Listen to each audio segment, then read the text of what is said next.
Premier jour. La maternité divine, source des dons et des privilèges admirables accordés à Marie. Un jour, la très sainte Vierge adressa les paroles suivantes à la vénérable Marie de Jésus.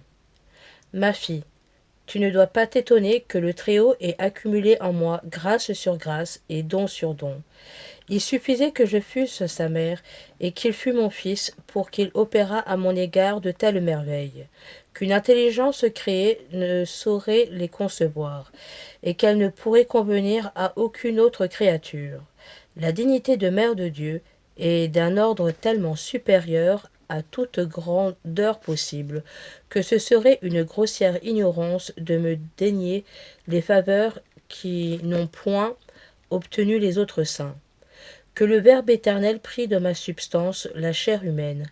Dieu lui-même contracta un engagement si considérable qu'il ne l'aurait pas rigoureusement rempli, s'il n'avait en conséquence fait en ma faveur tout ce qui dépendait de sa toute-puissance, et tout ce que j'étais capable de recevoir.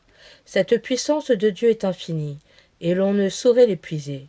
Elle reste toujours infinie, et ce qu'elle communique en dehors est toujours fini, toujours borné. De mon côté, je ne mettais aucun empêchement. Au contraire, je méritais que la Toute-Puissance accomplisse son œuvre en moi sans restriction, sans mesure, me prodiguant autant qu'elle le pouvait ses dons et ses grâces.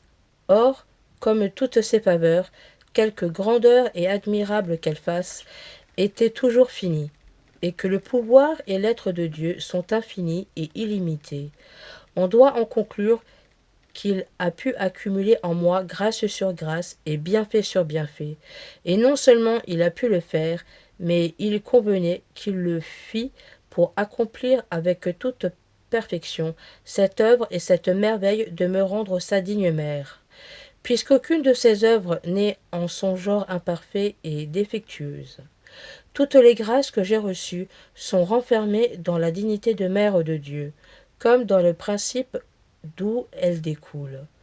Aussi le jour où les hommes ont connu ma maternité divine, ils ont connu l'implicitement, et, comme dans leur cause, les prérogatives qui m'appartiennent à raison de cette incomparable dignité.